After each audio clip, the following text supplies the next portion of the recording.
Hi, I'm Dave, founder of Halloween Yarn, and today I'm talking about Guillermo Del Toro's Frankenstein, the adaptation that has long been awaited, one that, despite being distributed by Netflix, I was very fortunate and pleased to be able to see it in a movie theater. Thank you to Oaks Center Cinema for being a cool indie theater in my area in Oaks, Pennsylvania, and for being the kind of movie theater that gets things that the normal chains don't, because this wasn't playing anywhere at Regal or AMC.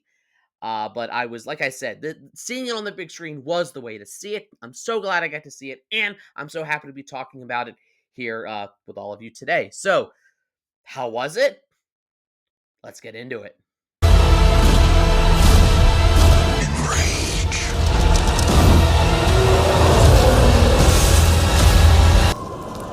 Now, run.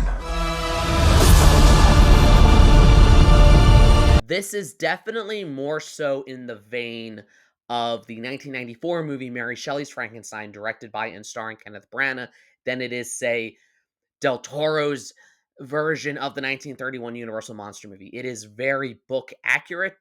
We open on the ice. I'm going to keep this spoiler free as much as I can. Spoiler free for a story based on a novel published in 1818, but whatever.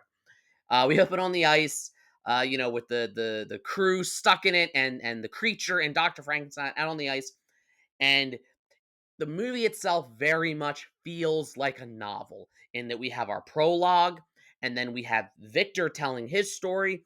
We then switch and hear the creature side of the story. And for those of you who are fans of the book, it is very book accurate. It changes little details, but I think it very much captures the essence of the book. We see Victor Frankenstein as a child, where his father's played by Charles Dance, basically as Tywin Lannister, and the way that his disregard for his son Victor and his condescending conversations with his son Victor felt very much like Tywin berating Tyrion for merely existing. Which, I mean, Charles Dance, he's only in it at this beginning part, but he definitely makes his mark in the movie. Then we move up to Oscar Isaac, who I think gives an amazing performance as Victor Frankenstein, because this is an actor who has been both a hero and a villain. This is a guy who he was Poe Dameron in Star Wars. He was Apocalypse in X-Men Apocalypse. I think Oscar Isaac has a huge range, and you see it on display here because the movie and even the novel, Frankenstein himself is not the outright hero or villain. He's kind of both, and I love the way that Del Toro captures that essence from the book, where we're hearing two sides of a story, and in each version, the storyteller is their own protagonist, and the storyteller is the hero of their own story. The way that Victor tells his story, he was obsessed with the idea of, can we conquer death? Can we bring things back to life? What can science conquer nature? Can man conquer God, basically? And his version of the story is very much, well, I went too far and I made some mistakes and I shouldn't have done what I did, but he is very, despite how kind of dark and twisted Victor gets, especially after he creates the creature, he's still he has remorse, but he's still kind of in his own mind, like, well, I'm just the good guy that went down this path. I can still have redemption. I can still have, and I love the moral ambiguity of it, and I think that Oscar Isaac does a really, really great job of portraying that. The cast is also rounded out by, you've got Christoph Waltz. I love him as this, like, 19th century European, aristocrat. You've got Mia Goth as Elizabeth, who without getting into spoilers, her character is a little different than what was portrayed in the original novel, but I really, really like what Mia Goth does with it. She's not in the movie too much, and they kind of set something up and then subvert your expectation, and I like the way they did that. But she very much, I think, sees the humanity in the creature and serves as a foil to Victor Frankenstein. And then as much as I was into, the plot and Victor's story and the journey, from young man obsessed with conquering death to, the big money shot moment where there's the storm and, he's creating his creature. I really like the creature story, and I really like Jacob Elordi as the creature. And come to find out, he was kind of a last minute casting. Andrew Garfield was cast in this role, and I heard they even spent like months developing like the prosthetics for Andrew Garfield, and then at the last minute, I think he had to bow out. Jacob Elordi stepped in, and for someone who stepped in that last minute, I feel like he steals the movie. No, he does not have the New York accent that Robert De Niro did in Mary Shelley's Frankenstein. I'm going to stop picking on that movie now. But I think he does a really good job of just in the beginning when the creature is nonverbal and he's sort of like this giant toddler. I think he does a lot without saying anything. But then when the creature learns to speak and then is able to tell his own story, there's such a tragedy to it and such a you what's more tragic isn't how Victor treated the creature, but it's the creature learning humanity kind of sucks. Like human nature is to be cruel. Human nature and all of that and his story kind of wraps up the overarching themes of the movie, what it means to be human. Del Toro was much more interested in portraying it's less like a mad scientist movie and more a, I will not be my parents, but then I will inevitably fail like my parents did movie. I saw it with a couple friends, and Jonathan, my friend Jonathan, who you've seen on the channel before, literally as soon as the credits rolled, he's like, Dave, in your review, just be like daddy issues.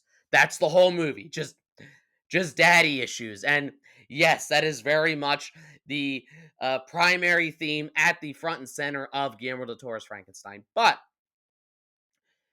we already have a very book accurate adaptation in 1994's Mary Shelley's Frankenstein.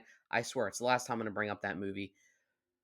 What sets this one apart, though, and what made me most excited to see it, it doesn't really reinvent the wheel with the Frankenstein story. It is a very competent and well made dramatic adaptation of the novel. Where this movie shines, though, is Del Toro's visual style. Imagine taking the rich themes and rich story of Frankenstein. Del Toro doesn't change much because he knows if something ain't broke, don't fix it. It's a great story. And story wise, he kind of, keeps it faithful. But his visuals, the costume design, the production design, the look of the monster, just like every shot of this movie looks like a beautiful painting. And it has Del Toro's signature, like, colorful palette. I am so tired of Netflix movies that just look gray. Do you know what I'm talking about? Where like every Netflix movie, they're shot on digital. And not look, we can get into a debate about film versus digital. I think film looks better, but whatever. But even if something is shot on digital, it doesn't mean it has to look bland.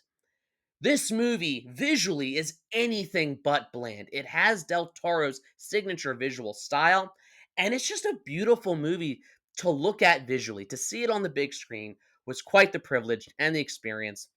Couple that with really solid performances and an adaptation that understands its source novel, that kind of gets at that morally gray, well, everything, and that finds the tragedy in that the creature in learning to be a human finds out some of the unsavory things about humanity. It's not a perfect movie. I know there's going to be people who complain that it drags. It does have like an over 2.5 hour runtime. It does. It's slow at times. I think it earns it. There's also a moment at the end which I'm not going to spoil, but there's something at the end that made me cringe just a little bit. But other than that, this was one of my favorite movies I've seen this year so far. I say so far, we're getting towards the end of the year. It probably will make an appearance on my top 10 horror movies of 2025. And now, having seen Guillermo del Toro do his own version of Creature from the Black Lagoon with The Shape of Water, and now him doing his own version of Frankenstein, I kind of want to know what Guillermo del Toro's version of the Mummy looks like, what his version of Dracula looks like, what his version of the Wolfman looks like. Not that we need the same movies remade over and over again.